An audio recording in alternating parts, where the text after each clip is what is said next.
IPL പോലത്തെ ഒരുപാട് tablets മാർക്കറ്റിൽ ഇപ്പോൾ അവൈലബിൾ ആണ്. അപ്പം അതിൽ തന്നെ എഴുതിയിട്ടുണ്ട് ഇന്ന കോംപ്ലിക്കേഷൻസ് ഇതിനുണ്ട്, ഇന്നതൊക്കെ വരാം എന്നൊക്കെ അതിൽ എഴുതി വെച്ചിട്ടുണ്ട്. ശരിക്കും അത് നമ്മളെ ലോങ് റണ്ണിൽ എഫക്റ്റ് ചെയ്യും? അല്ലെങ്കിൽ എത്ര ഐപിഎൽ വരെ ഒരാൾക്ക് കഴിക്കാം? അത് ഏത് ഫ്രീക്വൻസിയിൽ അത്തരം ടാബ്ലറ്റ്സ് എടുക്കാം? ഐപിഎൽ എന്ന് പറഞ്ഞ ഒരു എമർജൻസി കോൺട്രാസെപ്ഷനാണ്. നമുക്ക് റൂട്ടീനായിട്ട് കോൺട്രാസെപ്ഷൻ ഉപയോഗിക്കാൻ പറ്റാത്ത അവസരങ്ങളിൽ അങ്ങനെ സംഭവിച്ചു പോകുന്ന കേസസിൽ മാത്രം കഴിക്കാനുള്ളതാണ്. അതും 100% എഫക്റ്റീവ് അല്ല. ഐപിഎൽ കഴിച്ചാലും പ്രഗ്നൻസി ആയേക്കാം.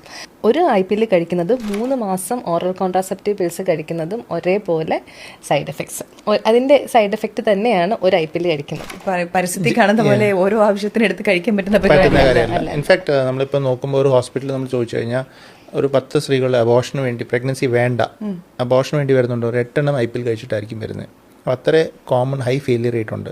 ഫോർ എക്സാമ്പിൾ നമ്മളിപ്പം റെഗുലറായിട്ട് യൂസ് ചെയ്യുന്നത് regular contraceptive tablets, condoms use ചെയ്യുന്നുണ്ട്, കോപ്പർട്ടി ഇടുന്നുണ്ട്, ഈ നല്ല പ്രോപ്പറായിട്ട് യൂസ് ചെയ്യുന്നുണ്ടെങ്കിൽ ഇങ്ങനത്തെ കേസസിൽ പ്രഗ്നൻസി ആവേണ്ട സാധ്യത 1% താഴെ ഉള്ളൂ. പക്ഷേ ഐപിഎൽ യൂസ് ചെയ്യുന്നുണ്ടെങ്കിൽ ഒരു 15 to 20, 15 മുതൽ 20% ആൾക്കാർക്ക് ട്രീറ്റ്മെൻറ്റ് ഫെയിലിയർ വരാം. ദാറ്റ് മീൻസ് ഇത് കഴിച്ചിട്ടുണ്ടെങ്കിലും പ്രഗ്നൻസി ആകാനുള്ള ചാൻസസ് ഉണ്ട്. അതേപോലെ ഡോക്ടർ നേരത്തെ സൂചിച്ച പോലെ ഇത് വളരെ ഹൈ ഡോസ് ഹോർമോണാണ്. ഇമാജിൻ ഒരു കോൺട്രസെപ്റ്റീവ് ടാബ്ലറ്റിൻ്റെ പാക്കറ്റിനകത്ത് 21 ടാബ്ലറ്റ് ഉണ്ട്. 3 പാക്കറ്റ് പറഞ്ഞാൽ 60 ഗുളിക ഒരുമിച്ച് കഴിക്കുന്നതിൻ്റെ എഫക്റ്റാണ് ഒരു ഐപിഎൽ കഴിക്കുന്നതിൻ്റെ എഫക്റ്റ്. അപ്പോൾ അത്രയും ഒരു ഹൈ ഡോസ് നമ്മൾ ബോഡി കൊടുത്താലേ ഒരു എമർജൻസി സിറ്റുവേഷനിൽ നമ്മളൊരു പ്രഗ്നൻസി പ്രിവെൻറ്റ് ചെയ്യാണ്. ആ emergency should be A real emergency. അല്ല നമ്മളൊരു കടയിൽ പോയി മേടിക്കുക, ഓരോ പ്രാവശ്യം ഉപയോഗിക്കുക, അത് ഒത്തിരി ഹെൽത്ത് ഇഷ്യൂസും ഉണ്ടാക്കാൻ ചാൻസ് ഉണ്ട്. കാരണം ഇത്രയും ഹൈ ഡോസ് ഹോർമോൺസ് പോകുമ്പം റിസ്ക് ഉണ്ട്. സോ ഇതൊരു റുട്ടീൻ കോൺട്രസെപ്ഷൻ അല്ല. Emergency is only in emergency cases. Easily available ആണെന്ന് ഒറ്റ കാരണത്താലായി ആൾക്കാർ ഇങ്ങനെ വാങ്ങിച്ച് കഴിക്കുന്നത്, അല്ലാതെ ഇതിന് വേറൊരു റോളോ ഇല്ല. അതുപോലെ ഇത് അടുത്ത് വരുന്ന സൈക്കിൾസും കുറച്ച് ഇറഗുലർ ആകും. അതുകൊണ്ട് തന്നെ ആ കാൽക്കുലേഷനും മാറും. So you are increasing your chances of an unwanted pregnancy in the other cycles because you have no track of calculation. പീരിയഡ്സിന്റെ ഡേറ്റ് എല്ലാം അങ്ങോട്ടും ഇങ്ങോട്ടും മാറും.